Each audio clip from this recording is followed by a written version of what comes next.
Halo pemirsa, apa kabar Anda hari ini? Senang sekali saya Raden Madlias dapat kembali menemani Anda dalam sebuah program talkshow yang syarat informasi inspiratif untuk Anda dan juga keluarga. Inilah Bincang Sehati.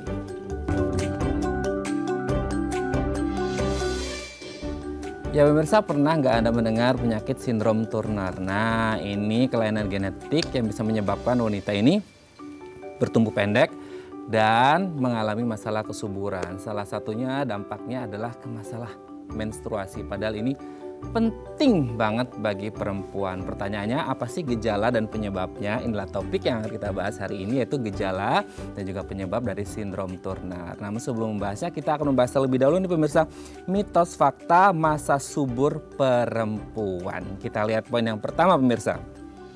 Usia memengaruhi masa subur perempuan. Gini, kan kita terutama di Indonesia ya, orang tua kita selalu bilang kalau bisa nikah itu jangan over gitu ya, over age-nya.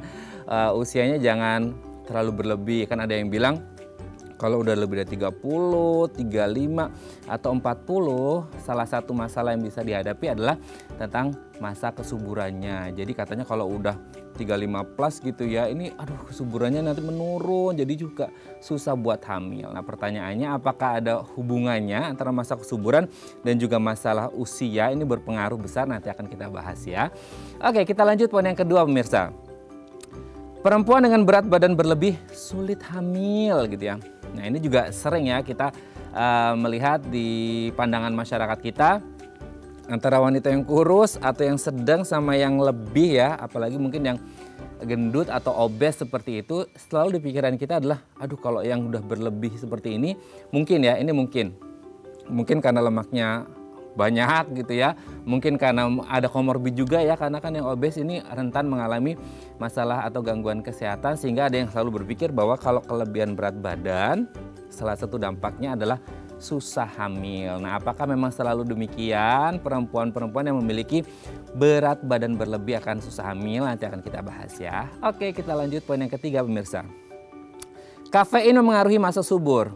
Tidak bisa dibungkiri bahwa saat ini ya, kalau kita ngomongin salah satu minuman yang mengandung banyak kafein kan adalah kopi gitu ya. Nah mungkin dulu yang sering identik dengan yang minum kopi adalah bapak-bapak atau para pria. Tapi di zaman sekarang itu banyak banget wanita yang juga minum kopi, minum teh atau minuman berenergi yang di dalamnya mengandung kafein. Nah pertanyaannya, apakah ada hubungan atau dampak secara langsung ketika seorang perempuan atau wanita suka mengonsumsi minuman yang mengandung kafein dengan masa kesuburan dan kehamilannya? Nanti akan kita bahas ya. Oke, kita lanjut poin yang selanjutnya pemirsa. Masa paling subur di hari ke-14 siklus menstruasi. Ini juga sering banget ya. Ini nggak tahu nih benar atau enggak, karena udah terlanjur melekat di masyarakat kita ya. Di hari ke-14 menstruasi adalah hari di mana banyak orang program gitu ya. Terutama untuk suami istri nih, mungkin yang newlywed ya, baru aja menikah seperti itu. Di hari ke-14 menstruasi ini nih momen yang paling pas nih, momen yang paling subur. Jadi kalau mau program langsung digas seperti itu ya. Nah apakah memang di hari 14 ini paling subur atau mungkin ada masa yang lain? Nanti akan kita bahas juga. Oke, kita lanjut poin yang terakhir pemirsa. Makan kurma muda baik untuk kesuburan perempuan. Banyak di luar sana kita berpikir gini, oh kamu kalau mau hamil, mau subur, mau cepat punya anak, punya momongan gitu, atau hamilnya juga sehat, coba deh makan makanan ini itu segala macam. Mungkin ada beberapa makanan yang direkomendasikan. Nah salah satunya mungkin adalah kurma muda. Pertanyaannya, apakah memang ada kandungan khusus di kurma muda ini yang membuat orang ini jadi lebih subur, hamilnya juga bisa lebih cepat dan lebih sehat, atau mungkin ada makanan yang lain yang bisa berdampak lebih baik? Nanti akan kita bahas ya. Oke, itu tadi beberapa mitos fakta seputar masa kesuburan dan kami akan membahasnya sesaat lagi. Tetap bersama kami di Bincang Sehati.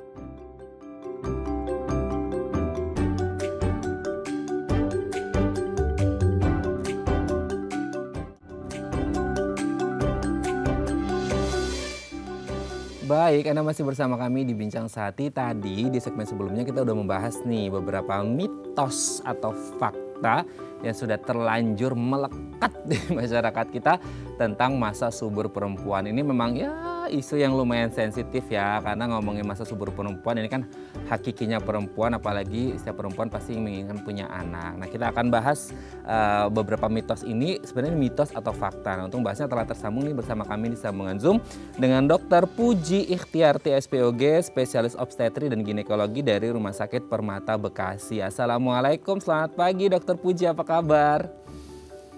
Waalaikumsalam warahmatullahi wabarakatuh. Selamat pagi. Alhamdulillah, kabar saya baik-baik aja. Alhamdulillah, semoga Dr. Puji dan keluarga dan teman-teman di Rumah Sakit Permata Bekasi juga sehat selalu ya dok ya. Amin, itu harapan kita semuanya. Amin. Resolusi kita semua pokoknya 2022 harus sehat, itu yang pertama. Oke, ya. Dok, kita akan bahas beberapa mitos atau fakta seputar masa subur perempuan ya. Ini kayaknya ini beberapa poin tadi ini udah melekat banget di masyarakat kita dok. kita harus luruskan ya, kita harus memberikan edukasi yang sesuai, yang pas gitu, yang benar. Yang pertama adalah apakah ada hubungan antara masa subur perempuan dengan usianya? Gimana dok? Ini betul ya, karena masa subur itu dikaitkan dengan fungsi ovarium atau indung telur yang dimiliki oleh seorang wanita. Kalau paling optimum adalah 20 sampai 30, ya 35 lah ya, itu yang paling optimum. Di atas itu cadangan sel-sel ovariumnya itu sudah mulai menurun. Jadi memang nanti semakin bertambah usia, apalagi menjelang 40, pasti hormon-hormon ovariumnya sudah mulai menurun untuk fungsi hormon-hormon reproduksinya. Gitu. Jadi betul itu. Oke, jadi kalau kasusnya nih dok ya, kasus ya, kalau kan kita ngomongin kalau ya, karena tidak semua manusia kan punya planning hidup yang sama gitu. Nah, kalau ada perempuan yang akhirnya baru nemu jodoh di usia katakanlah 40 plus seperti itu ya. Ini kan usia yang juga lumayan rentan juga gitu ya dok ya. Nah, kalau untuk mau program hamil, sementara tadi kan benar nih ternyata ada hubungan antara usia seorang wanita dengan masa suburnya seperti itu. Nah, kalau untuk yang sudah 40 bahkan mungkin 45 plus ini banyak kan dok ya, apalagi di kota besar Jabodetabek kan pasti banyak wanita karier yang harus melepas masa lajangnya itu setelah 45 plus kan seperti itu. Nah, itu gimana dok? Jadi memang pada wanita-wanita yang baru menikah, terutama di usia yang relatif lebih senior atau lebih tua gitu ya, itu harus lebih waspada ya. Jadi setiap orang yang menikah dalam 1 tahun berhubungan suami istri teratur, dalam arti tinggalnya satu rumah, bukan long distance LDR ya, satu di Jakarta, satu di Surabaya, itu nggak bisa dihitung. Yang tinggal dalam rumah dalam 1 tahun dia tidak bisa hamil secara spontan, itu harus waspada. Ini pasti ada sesuatu ini, entah dari faktor suami atau istri. Tapi pada usia-usia yang sudah di atas 35, sebaiknya kalau saran saya tidak usah menunggu 1 tahun, 6 bulan sudah mulai hati-hati nih, kenapa gitu ya. Jadi nanti bisa dihitung, diukur siklus menstruasinya, masa suburnya bagaimana. Karena kalau misalkan sampai dibutuhkan reproduksi berbantu, dalam hal ini hamilnya tidak secara alamiah tapi dibantu dengan program, misalkan yang paling ringan adalah inseminasi. Kemudian kalau yang paling canggih ya IVF atau bayi tabung, itu kan ada syarat-syaratnya. Makin tua usia istri, itu berarti nanti angka keberhasilan juga semakin kecil gitu. Jadi memang paling optimum adalah 20 sampai 35. Jadi angka keberhasilannya relatif paling tinggi dibandingkan dengan yang usia di atas 35 atau bahkan di atas 40 tahun gitu. Oke ya, jadi memang ya lagi-lagi ya, anak itu kan anugerah rezeki dari Allah ya, dari Tuhan seperti itu. Memang sedikasihnya, tapi kan ada ikhtiar juga gitu ya dok ya. Betul, ada ikhtiar. Betul. Kalau tadi udah 35 plus ya setelah sebelum 6 bulan lah, kurang lebih 6 bulan belum ada apa-apa, langsung konsultasi seperti itu ya. Harus ada ikhtiarnya. Oke dok, kita lanjut poin yang kedua. Mitos atau fakta nih dok, kalau wanita yang berat badannya agak berlebih, ini susah hamil. Ini juga banyak terjadi di masyarakat kita yang kepikiran seperti itu. Gimana nih dok? Betul. Jadi berat badan yang berlebih itu kan berhubungan dengan gini, wanita itu untuk haid itu berhubungan dengan hormonalnya. Dan biasanya pada wanita-wanita yang berat badannya berlebihan, kalau kita ngomong biasanya tidak 100% ya, pasti ada beberapa sedikit yang anomali lah. Itu biasanya siklus saja tidak teratur. Itu yang namanya biasanya mereka terkena sindrom polikistik ovarium. Jadi dalam setiap bulan si wanita ini tidak menghasilkan sel telur yang matang, bahkan siklus saja tidak teratur. Bisa 6 bulan sekali, 4 bulan sekali, 3 bulan sekali. Kalau siklus saja tidak teratur ya tidak ada ovulasi, tidak ada sel telur yang dihasilkan, ya bagaimana dia bisa hamil gitu.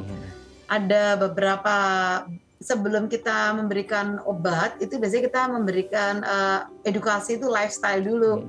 Jadi kurangilah berat badan dengan cara apa? Berolahraga, terus makanannya dijaga ya, dietnya itu dijaga. Jadi kurangi karbo, kurangi gula, kurangi santan, kurangi minyak itu.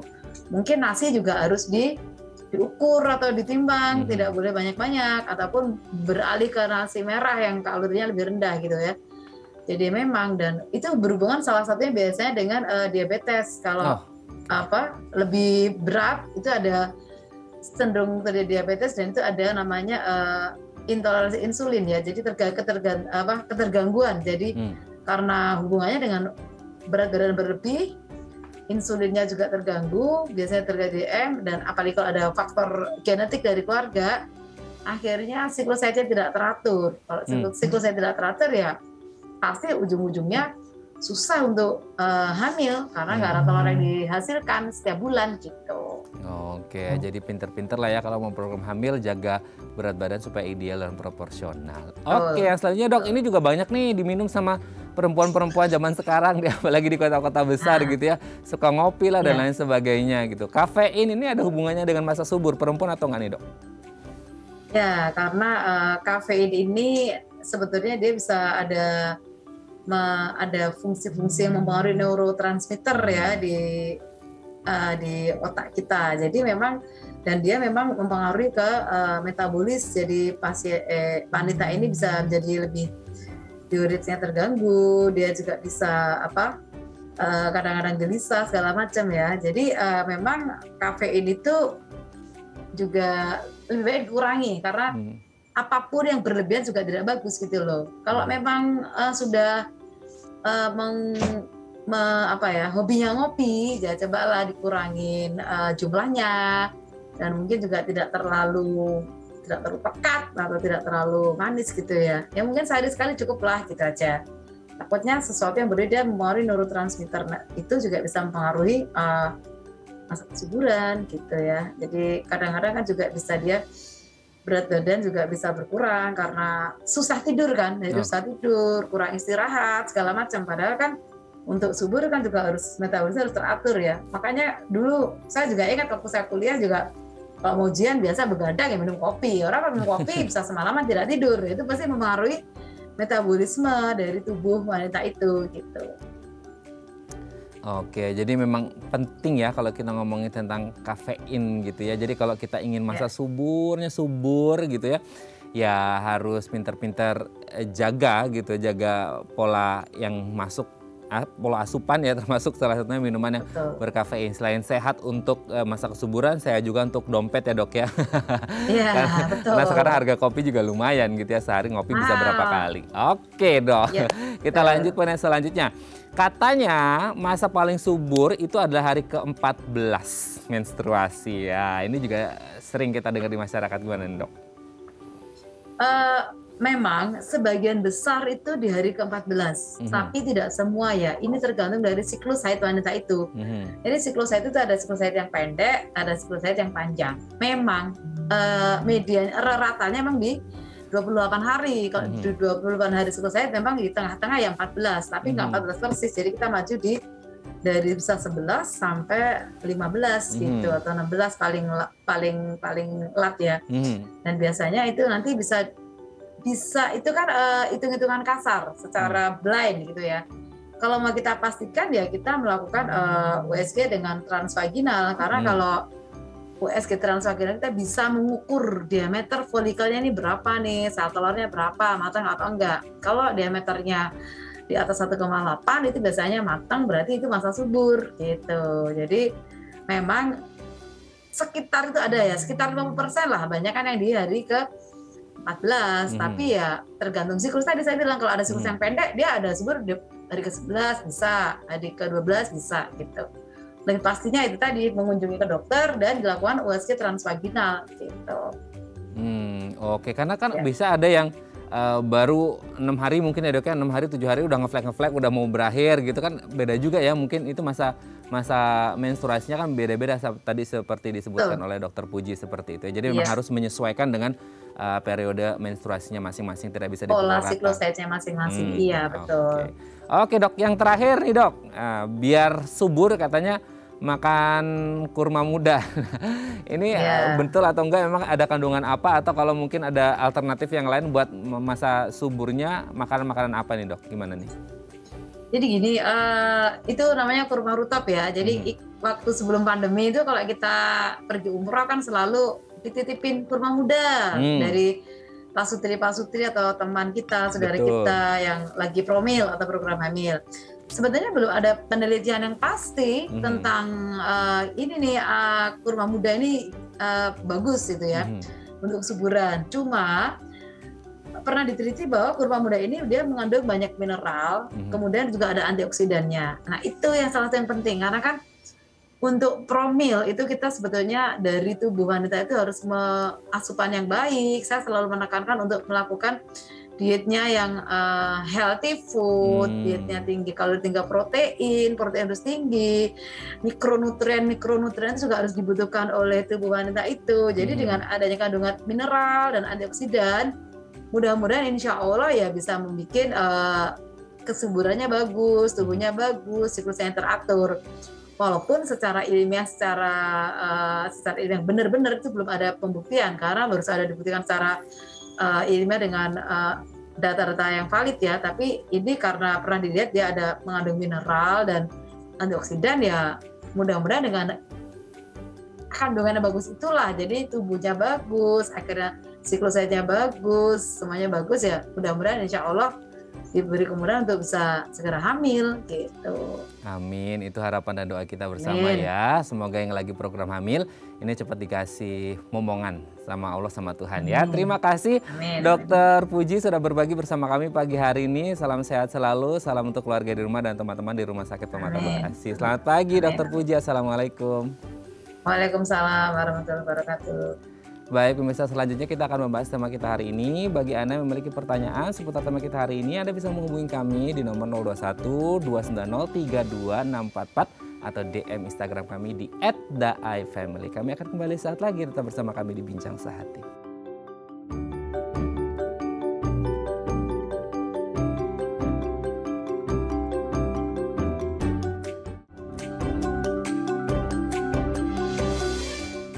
Baik, Anda masih bersama kami di Bincang Sehati dan kita masih membahas tema kita hari ini, gejala dan penyebab sindrom Turner. Bagi Anda yang memiliki pertanyaan seputar tema kita hari ini, Anda bisa menghubungi kami di nomor 021 290 32644 atau DM Instagram kami di @daifamily. Nah, untuk membahasnya nih telah tersambung bersama kami di sambungan Zoom dengan Dr. Aulia Rusida SPA, dokter spesialis anak dari Rumah Sakit Lira Medica. Assalamualaikum, selamat pagi Dr. Aulia, apa kabar? Waalaikumsalam warahmatullahi wabarakatuh. Terima kasih, kabar baik, alhamdulillah. Alhamdulillah, semoga Dr. Aulia beserta keluarga dan teman-teman di Rumah Sakit Lira Medica juga sehat terus ya dok ya. Amin, amin ya rabbal alamin. Amin ya rabbal alamin. Oke dok, hari ini kita akan membahas mungkin satu istilahnya ini belum familiar ya kalau untuk orang awam ya di luar nakes nih mungkin sindrom Turner seperti itu. Nanti koreksi kalau salah pengucapannya ya dok ya, gitu. Sindrom Turner gitu, yang mungkin kondisinya kita sering melihat gitu ya, ada anak atau perempuan dengan kondisi seperti ini gitu, tapi mungkin kita nggak ngerti istilahnya. Nah mungkin bisa dijelaskan dok tentang apa itu sindrom Turner. Oke, terima kasih. Jadi kita akan membahas tentang sindrom Turner yang kebetulan adalah salah satu penyakit yang langka. Jadi mungkin agak kurang tepat ya, karena akan jarang dijumpai penyakit ini. Nah, jadi penyakit ini kejadiannya sekitar 1 di antara 20.000 anak perempuan. Nah, Jadi sebelum memasuki ke sindrom Turner, kita harus tahu tentang apa itu sindrom. Sindrom adalah sekumpulan gejala yang mengarah kepada suatu kelainan tertentu. Nah, pada sindrom Turner ini ada sekumpulan gejala yang biasanya ditemukan berupa perawakan pendek, jadi anaknya pendek. Yang kedua adanya dysgenesis gonad karena pada perempuan sehingga sering terjadi ketidaksuburan, mungkin dalam bahasa awam seperti itu. Yang ketiga sering ditemukan adanya wajah yang dysmorphik, wajah yang berbeda, yang berbeda dengan orang tuanya pastinya ya. Dan kemudian bisa sering ditemukan adanya lymphedem. Edem itu pembengkakan, jadi tubuhnya akan terlihat lebih bengkak dibanding yang normal dan bisa juga disertai dengan masalah-masalah di organ tubuh yang lain yang ini terkait dengan adanya suatu kelainan pada kromosom. Begitu itu tentang sindrom Turner. Oke, Dok, tadi kan Dokter Aulia menyebut wajahnya berbeda. Maksudnya berbeda di sini ini. Tadi Dokter menyebut beda sama orang tua. maksudnya gini, kita sebagai orang awam kan pengen ngerti juga. Maksudnya bedanya ini murni secara literally beda sama orang tuanya, tidak mirip sama ibu atau bapaknya, atau mungkin kalau kita sering lihat Down syndrome ini kan Mongolian face ya, seperti itu. Nah, maksudnya yang Turner ini seperti itu juga atau seperti apa, Dok? Kalau wajah berbeda ini kita sering menyebutnya dengan wajah dysmorphik. Dia berbeda tetapi bedanya itu khas. Khasnya tidak sama dengan kedua orang tuanya pastinya ya. Misalnya nggak seperti ayahnya Raffi Ahmad, ibunya Nagita Slavina, anaknya jauh sekali, misalnya kayak gitu contoh nih. Nah, berbedanya itu tidak khas, tapi justru khas ke arah penyakit tertentu. Nah, seperti Mas Raden yang tadi bilang ya, kalau sindroma Down itu khasnya dia mongoloid face, wajah matanya sipit dengan hidungnya yang flat, yang datar. Kalau pada sindroma Turner ini, dia wajahnya yang pertama dia mata seperti biasa, untuk telinganya dia agak lebih pendek. Yang lebih khas itu pada daerah leher, Mas. Jadi lehernya itu ada kayak selaput, jadi web neck, ada kayak selaputnya. Kemudian biasanya dia mulai mempunyai kelainan di daerah bibir, bibirnya tampak lebih kecil dengan langit-langit bibir yang agak lebih tinggi seperti itu. Di organ lain yang lebih jelas justru tidak pada wajah sih kalau pada sindroma Turner ini. Dia lebih pada ke organ tangan, jadi tangannya agak menjauh dari rangka tubuh ya, jadi agak cubitus valgus namanya, tangannya agak melebar ke arah samping, dan yang khasnya dia itu secara physically dia tampak seperti jauh lebih pendek dibanding anak-anak yang lain. Dan terjadi pada perempuan tentunya karena melibatkan kromosom X ini. Oh, oke. Ini memang ya apapun sebenarnya ya, kalau anak kan udah dikasih rezeki, itu rezekinya dari Allah ya, dari Tuhan gitu. Tapi kan kita juga sebagai manusia ingin yang terbaik lah ya gitu ya, semuanya yang sehat dan sama seperti anak-anak yang lainnya. Nah, kita juga perlu tahu orang tua, apalagi untuk yang baru menikah mau promil ya, ingin punya anak kan pengen tahu juga sebenarnya penyebabnya sehingga akhirnya ada anak yang mengalami sindroma Turner ini apa aja sih, Dok? Apakah ini murni genetik atau ada faktor-faktor eksternal yang lain? Oke, jadi kalau penyebab pada sindroma Turner ini penyebabnya adalah karena kelainan kromosom. Jadi sebenarnya apa tuh kromosom? Jadi saat terjadi pembuahan antara sel perempuan dan sel laki-laki, di dalam selnya itu terdapat inti sel dan di dalam intinya terdapat materi-materi yang kecil namanya kromosom yang kemudian menyatu antara ibu dan bapak. Setelah mereka melebur menjadi satu, kemudian akan terbentuk sepasang kromosom untuk masing-masing manusia. Ya, kalau untuk laki-laki kromosomnya berjumlah 23 pasang, di mana di situ ada kromosom X dan kromosom Y. Sedangkan kalau pada perempuan terbentuk 23 pasang yang di dalamnya mengandung kromosom X dan kromosom X. Jadi X-nya ada 2. Nah, pada sindroma Turner ini sindroma X-nya itu bermasalah.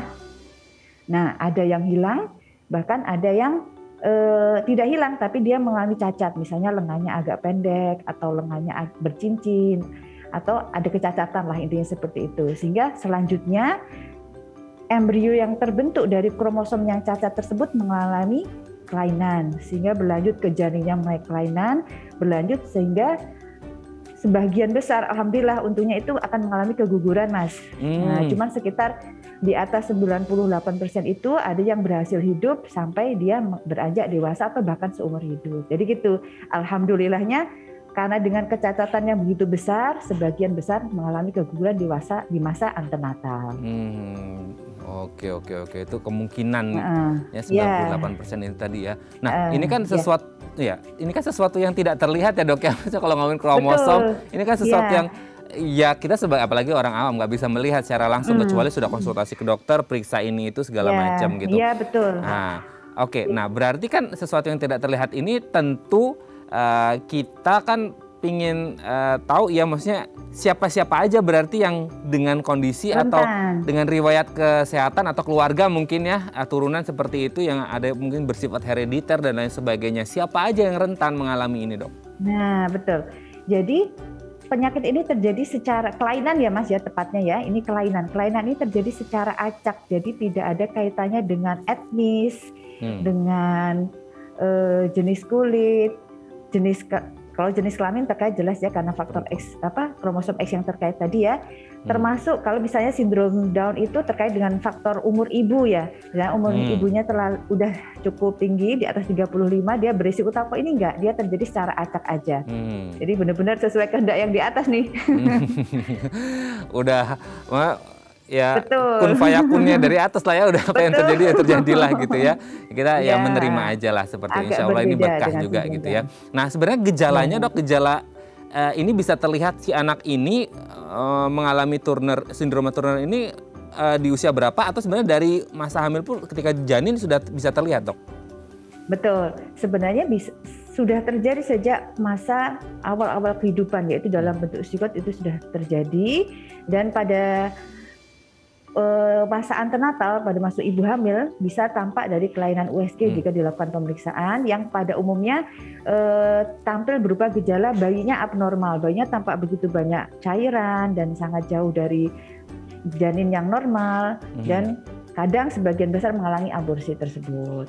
Seandainya bayi ini bisa lahir pada masa anak-anak, biasanya gejala yang jelas seperti saya bilang tadi, ada gejala-gejala khasnya yang anaknya tampak agak lebih kecil, bayi tampak lebih kecil, tampak lebih banyak cairan pada tubuhnya, ya Mas ya.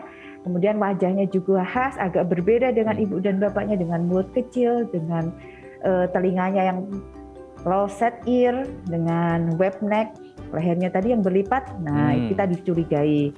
Apabila anak ini tumbuh dan berkembang sampai dewasa, pada kasus-kasus yang tidak khas seperti yang saya bilang, ada yang khas, ada yang tidak khas. Yang tidak khas itu kadang gejala awalnya berupa gangguan pada sistem reproduksi wanita. Jadi anak tersebut akan mengalami amenore, tidak mengalami haid. Jadi anak-anak teman-temannya sudah mens, dia belum mengalami mens, atau adanya tanda-tanda pubertas yang terlambat. Misalnya umur teman-temannya sudah mulai tumbuh payudaranya, dia belum, teman-temannya sudah mulai mens, dia belum mens, tampak lebih kecil dibanding anak yang lain. Itu yang lebih paling tampak adalah tampak pendek dan gangguan pada sistem reproduksi, terutama gangguan menstruasi atau tidak mens sama sekali bahkan ya, sama pubertas yang terlambat. Itu gejala awalnya. Oke, itu gejalanya. Nanti mungkin yang menjadi pertanyaan kita akan lanjut di segmen selanjutnya. Apa yang harus dilakukan ketika seorang orang tua ini memiliki anak dengan sindroma Turner ya, supaya meningkatkan kualitas hidupnya juga seperti apa. Nanti kita akan bahas di segmen selanjutnya. Baik pemirsa, bagi Anda yang memiliki pertanyaan seputar tema kita hari ini, Anda bisa menghubungi kami di nomor 021 290 3264 atau DM Instagram kami di @daifamily. Kami akan kembali saat lagi.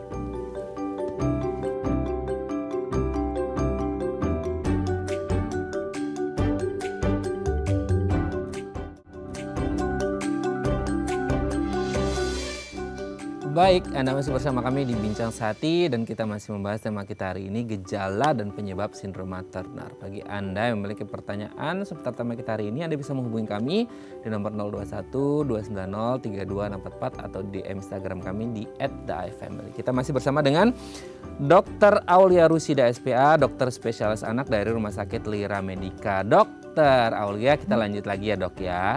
Tadi kan sudah dijelaskan nih kondisi anaknya, penyebabnya seperti itu. Berarti kan ini kita sebagai orang awam pasti kan melihatnya ada yang berbeda gitu ya dari si anak perempuan ini. Nah pertanyaannya, apakah ada perlakuan khusus nggak sih dok ketika kita ngomongin anak dengan sindroma Turner ini? Karena kan dia agak berbeda. Maksudnya untuk kehidupan sehari-hari adakah perawatan atau perlakuan khusus anak-anak dengan sindroma Turner dok?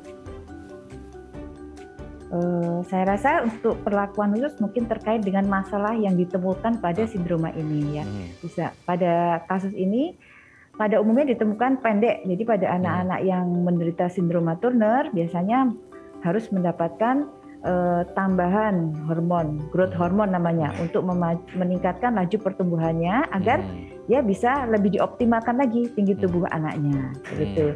Yang kemudian masalah yang lain sering terkait sama masalah kesuburan. Makanya untuk memacu kesuburannya itu kita harus melakukan konsultasi ke dokter endokrinologi anak untuk memacu atau induksi kesuburan pada anak tersebut. Kalau dari literasi biasanya anaknya dapat berkembang dengan baik Mas, meskipun dengan masalah di dua hal itu yang utama. Selama tidak ditemukan masalah-masalah ini. Oke, ngomong-ngomong tentang masa kesuburan nih, dokter Alia kan baru menyebut tentang masa kesuburan. Ini kan, ini meskipun konteksnya sekarang masih anak-anak ya, tapi kan kita berbicara masalah perempuan. Kalau angka ya, insya Allah angka harapan hidupnya panjang kan, seperti kita ngomongin, mungkin sampai mereka menikah seperti itu. Ini kan mungkin ada posibilitas ke situ. Nah, tadi kan tapi dokter juga menyebut ada anak yang lambat ya untuk menstruasinya, ada yang tidak sama sekali menstruasi. Nah, kalau untuk yang lambat dan akhirnya bisa menstruasi, sebenarnya anak dengan sindroma Turner ketika sudah jadi dewasa ini mereka bisa hamil nggak sih dok? Nah, karena masalahnya di gangguan sistem reproduksi, dari literasi disebutkan kemungkinan hamilnya akan sangat kecil. Karena memang sudah terjadi gangguan, dan gangguan utamanya di kromosom X itu yang mengatur masalah ovulasi, sel ovum dan lain-lainnya. Yang di situ diketahui akan banyak terjadi kecacatan yang akan menentukan atau mempengaruhi prognosis kehamilan pada anak tersebut pada apabila menjadi dewasa kelak nanti. Seperti itu. Dok, sebelum lanjut ini ada DM Instagram aku bacakan ya dok ya, dari Ibu Rosa. Boleh. Dok, anak saya perempuan umur 14 tahun belum mens, tingginya 120, saya pernah baca mengenai sindroma Turner dan ciri-cirinya seperti anak saya. Apakah anak saya mengidap sindroma Turner? 14 tahun belum mens nih dok, tinggi 120, gimana nih dok? 120. Oke, jadi untuk yang pertama harusnya dipastikan dengan terlebih dulu, karena penyebab adanya pendek ataupun belum menstruasi itu nggak cuma sindroma Turner aja. Nah, bisa aja penyebab yang lain ya. Misalnya memang ada yang delay, sedikit terlambat, atau yang penyebab-penyebab lain ya. Makanya harus untuk memastikan dia sindroma Turner atau tidak harus dipastikan dulu dengan pemeriksaan kromosom atau pemeriksaan analisis kromosom terlebih dulu. Itu diagnosis pasti untuk sindroma Turner. Meskipun gejalanya seperti itu belum tentu, harus dipastikan dulu. Oke, tetap harus diperiksakan ya Bu Rosa ya untuk mengetahui penyebab utamanya seperti apa. Terima kasih sudah menghubungi kami Bu Rosa. Oke dok, kita lanjut lagi. Ini kan kalau ngomongin anak ya, ini kan dalam masa tumbuh kembang ya dok ya. Nah, ketika ada kelainan seperti sindroma Turner ini sebenarnya, ini kalau ngomong sebenarnya, ada nggak sih mungkin kemungkinan komplikasi yang bisa saja terjadi? Karena kan ini ngomongin kromosom, sesuatu yang di dalam tubuh yang membentuk tubuh kita kan bahasanya seperti itu. Nah, ada nggak sih kemungkinan komplikasi dok? Pada sindroma Turner ini, seperti tadi saya bilang, terkait ke pendek ya Mas ya. Pada kasus pendek itu sering terjadi masalah yang lain seperti gangguan kalsium, sering ditemukan kalsiumnya rendah, sering terjadi osteoporosis, dan yang ini punya potensi untuk terjadi masalah-masalah yang terkait dengan osteoporosis atau gangguan di kalsium misalnya, seperti itu.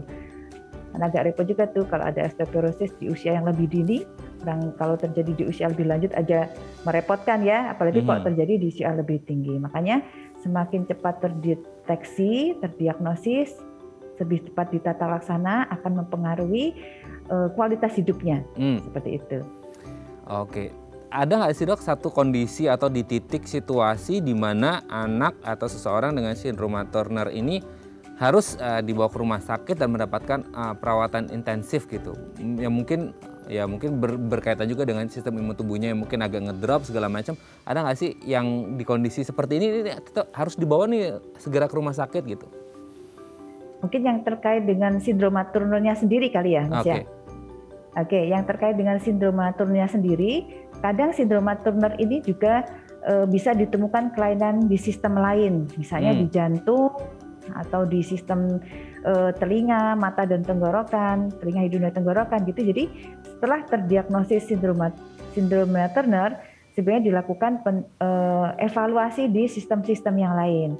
Pada jantung harus dilakukan pemeriksaan ekokardiografi yang bisa jadi ditemukan adanya suatu kondisi yang namanya coarctosio aorta. Apa itu coarctosio aorta? Pembuluh darah aorta, pembuluh darah yang keluar dari jantung itu mengalami penyempitan. Nah, dan kondisi ini dalam jangka waktu panjang bisa menyebabkan masalah di pembuluh darah, misalnya ada tekanan darah tinggi, bisa menyebabkan sesak nafas karena jantungnya yang bekerja berlebihan, ya, yang itu bisa menimbulkan suatu kedaruratan. Bentuk kedaruratannya mungkin akan tampak seperti gangguan yang lain ya, misalnya anak tampak sesak atau sakit kepala karena ada tekanan darah tingginya seperti itu. Artinya masih terkait dengan kelainan lain seandainya dilakukan pemeriksaan ketemu kelainan di organ yang lain, jantung misalnya salah satunya kayak gitu contohnya. Oke, Dok, akhirnya ketika mungkin ini satu kondisi yang mungkin akhirnya si anak dengan sindroma Turner ini tumbuh dewasa, alhamdulillahnya, kemudian dapat jodoh, menikah dan program hamil dan alhamdulillahnya hamil. Nah, ini yang menjadi pertanyaan kemudian karena sifatnya kan tadi ngomongin kromosom ya Dok ya, sesuatu yang di dalam gitu yang apakah ini nanti bisa nurun juga ke anaknya? Potensinya berapa besar atau bagaimana tuh Dok? Pada sindroma Turner ini dia tidak bersifat herediter, artinya tidak diturunkan. Nah, jadi terjadi secara acak ada. Bapak ibunya normal, anaknya qadarullah terkena sindroma Turner juga bisa kayak gitu. Tapi kalau sindroma Turner hamil itu kok belum pernah dilaporkan ya? Belum pernah ya, oke. Belum pernah dilaporkan. Belum pernah ada laporannya, jadi jarang bisa sampai punya keturunan. Jarang ya sampai. Belum ada laporannya malah belum itu kan sudah punya keturunan. Belum ada jurnalnya, belum ada datanya malah ya Dok ya. Oke. Betul. Nah, tapi sebenarnya anak-anak atau orang-orang dengan sindroma Turner ini ya Dok ya, ini sebenarnya karena kita ngomongin kromosom ini bisa disembuhkan secara total atau bisa terkontrol saja atau bagaimana sih Dok? Ya betul. Kalau anak-anak dengan kelainan seperti ini biasanya sifatnya ini kan bukan penyakit infeksi ya. Kalau penyakit infeksi itu kan ada organ lain yang masuk sehingga bisa diatasi atau disembuhkan lah. Tapi kalau penyakit seperti ini tidak bisa disembuhkan, namun bisa dioptimalkan kualitas hidupnya dengan mengatasi masalah-masalah yang ditemukan bersamaan terkait dengan sindroma tersebut gitu. Jadi kalau misalnya dia anaknya pendek bisa dioptimalkan dengan pemberian growth hormone itu meningkatkan laju pertumbuhannya. Dia ada masalah dengan infertilitas, hamilnya terlambat, tanda-tanda pubernya terlambat bisa diinduksi dengan hormon gitu. Bisa apabila dia ditemukan masalah jantung, bukan dievaluasi dengan obat-obatan untuk mengatasi permasalahan jantungnya. Bisa dioptimalkan, yang diharapkan bisa memperbaiki kualitas hidupnya. Kalau sembuh jadi menjadi normal, belum bisa Mas. Belum bisa. Iya, karena sudah bawaan dari lahir ya. Bawaan dari lahir. Oke, tapi biasanya memang anak-anak dengan sindroma Turner ini ada bawaannya nggak sih Dok? Maksudnya ada bawaannya gimana nih? Penyakit penyertanya maksudnya yang ketika lahir dengan kondisi gitu. Ya itu seperti saya bilang, kadang berkaitan ditemu juga kelainan di sistem-sistem yang lain, gitu maksudnya. Ada di sistem-sistem yang lain juga ikut keganggu. Kadang nggak cuman pendek, nggak cuman gangguan kesuburan, nggak cuman wajahnya yang berbeda, tapi kadang ditemukan juga di kelainan di jantung atau kelainan di ginjal atau kelainan di mata dan sistem THT. Gitu. Ada pengaruh ke intelijensinya anak juga nggak sih Dok? Nah, dari beberapa literatur disebutkan kalau IQ-nya tidak terganggu, namun ditemukan sedikit masalah di gangguan visiospasial yang mungkin akan mempengaruhi saat belajar ruang dan lain-lain. Seperti itu aja sih kalau di laporannya. Oke ya, ini sudah dibahas tuntas ini ya tentang sindroma Turner dari A sampai Z-nya. Nanti di segmen terakhir Dok kita akan membahas mungkin tips yang bisa kita lakukan untuk mencegah atau mengatasi sindroma Turner yang mungkin masih menjadi pertanyaan kita semuanya. Nanti akan kita bahas di segmen terakhir ya Dok ya. Baik pemirsa, bagi Anda yang memiliki pertanyaan seputar tema kita hari ini, Anda bisa menghubungi kami di nomor 021 290 3264 atau DM Instagram kami di @daifamily. Kami akan kembali saat lagi.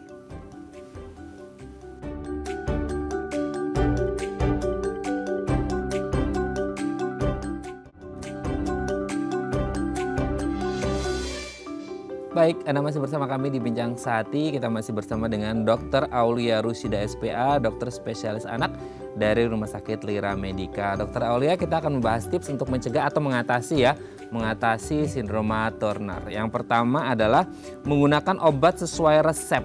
Berarti sebenarnya anak-anak, mungkin bisa di flashback lagi, anak-anak dengan sindroma Turner ini akan bergantung atau tergantung sama obat selama hidupnya, atau lagi-lagi kembali ke kondisi anak masing-masing, atau bagaimana tuh, Dok?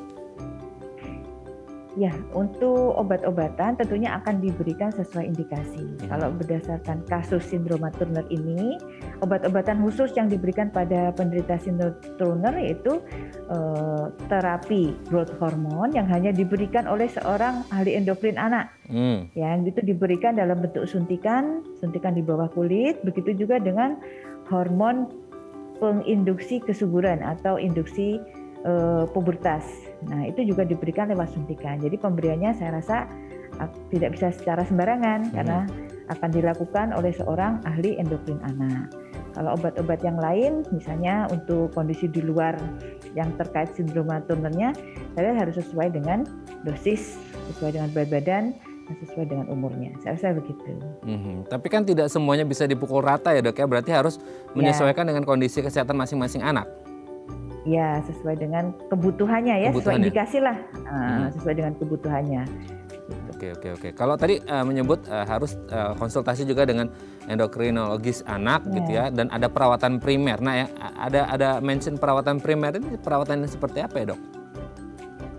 Ya, tadi setelah terdiagnosis, langkah-langkah selanjutnya adalah mencari masalah yang lain. Nanti masalahnya akan diberikan sesuai dengan terapinya akan diberikan sesuai dengan masalah. Yang pada sindroma Turner ini utamanya tadi karena permasalahan yang sering ditemukan adalah masalah pendek dan gangguan kesuburan, maka terapi hormon yang akan diberikan kepada penderita sindrom Turner. Saya rasa seperti itu. Oke. Lalu untuk kemudian kalau kita ngomongin anak-anak, sebenarnya penting nggak juga cukup istirahat, tidurnya, rutin beraktivitas fisik, olahraga itu penting nggak, Dok, untuk anak-anak dengan sindroma Turner? Ya, mereka seperti anak yang lain ya, tetap butuh pola hidup yang optimal untuk tumbuh kembangnya. Seperti waktu tidur juga harus cukup karena saat tidur akan ada hormon pertumbuhan yang akan meningkat dengan cepat saat anak tidur yang dalam atau deep sleep. Nah, sama seperti penderita sindrom Turner juga harus tercukupi kebutuhan tidur, kebutuhan aktivitas fisik, serta kebutuhan yang lain seperti anak yang sama seperti yang lain. Mungkin khusus untuk masalah hormon aja yang mereka dapat terapi khusus sesuai dengan yang ditemukan. Oke, berarti sebenarnya kebutuhannya ini ya 11-12 dengan anak-anak pada umumnya. Hanya masalahnya adalah di hormonnya seperti itu ya, Dok ya? Iya. Nah, lebih banyak terkait ke masalah endokrin kalau sindroma Turner itu. Oke, endokrinnya ya, gitu, masalah hormonnya. Oke, selanjutnya adalah untuk konsumsi makanannya, Dok. Ini ya kita tahu lah ya, nggak anak-anak, nggak orang dewasa, apalagi anak-anak dengan sindroma Turner gitu ya. Ini kan kita ngomongin pasti, ayolah makan makanan yang sehat kan, asupan gizinya, nutrisi dan lain sebagainya kan menjadi sangat penting. Nah, kalau untuk anak-anak dengan sindroma Turner ini, ada nggak hubungannya dengan, ya pasti kalau makan sehat pasti harus didukung gitu. Tapi kan juga sekarang anak-anak zaman sekarang kan, Dok ya, apalagi di kota besar kan challenge orang tua berlebih nih, apalagi untuk yang sibuk berkarir lah segala macam.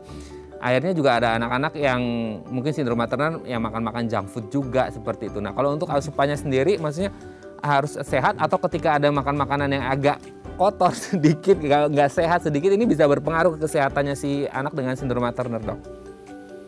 Nah, yang agak khusus untuk masalah makanan pada sindroma Turner, yaitu karena terkait dengan pendek, pada kasus pendek ini sering ditemukan adanya kalsium yang rendah serta kadar vitamin D yang rendah. Nah, dua komponen ini yang harus diberikan perhatian lebih ya, dengan pemberian suplementasi kalsium atau suplementasi vitamin D pada anak-anak dengan sindrom Turner terkait dengan pendeknya itu. Untuk makanan yang lain ya tetap harus mencukupi kebutuhan anak ya, tinggi kalori, tinggi protein, bersih pasti itu kita untuk mendukung pertumbuhannya dia. Nah, yang khusus tadi dia agak kurang vitamin D sama kurang kalsium, itu yang agak berbeda pada sindroma anak-anak entah itu sindroma Turner atau enggak, salah satu permasalahannya kan susah ya dok ya, makan sayur, makan buah, makan yang sehat itu. Aduh, orang tuanya bisa jambak-jambak rambut mungkin. Nah, banyak akhirnya memilih jalan instan, minum suplemen multivitamin, itu bagaimana dok? Nah, itu ya. Jadi sebenarnya kalau anak-anak karena dia sedang berada di masa tumbuh, dia tumbuh makanan yang cirinya adalah tinggi kalori dan tinggi protein, bukan tinggi vitamin sebenarnya, ya, tinggi kalori dan tinggi protein. Kalori dan protein merupakan sumber makanan yang makro, sementara vitamin adalah mikro. Makro artinya dibutuhkan dalam jumlah yang besar, mikro dalam jumlah yang kecil. Jadi harus tercukupi itu dari kalori tercukupi dari sumber karbohidrat, nasi bisa, umbi-umbian juga bisa, roti bisa ya. Kalau protein harus tercukupi dari protein baik hewani maupun tumbuhan dari nabati. Nah, jadi utamanya makanan yang dibutuhkan untuk tumbuh kembang yang optimal pada anak adalah tinggi kalori dengan tinggi protein tanpa mengesampingkan mikronutrien seperti vitaminnya tersebut, gitu. Jadi nggak bisa nih kalau mau anaknya tumbuh besar, sehat, kuat hanya dicukupi dengan sehari minum vitamin misalnya 5 kali sehari, nggak bisa. Harus tercukupi itu kebutuhan kalori yang tidak ditemukan dalam vitamin yang dengan banyak merek itu.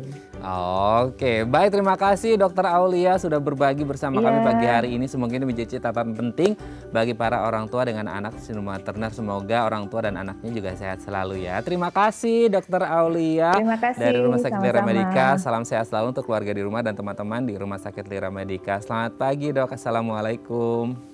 Waalaikumsalam warahmatullahi wabarakatuh. Baik pemirsa, bagi Anda yang memiliki kritik dan saran, Anda bisa menghubungi kami di nomor 0889 8100 5000 atau Anda bisa follow media sosial kami di @daefamily. Saya Raden Madias pamit, sampai jumpa dan selamat beraktivitas.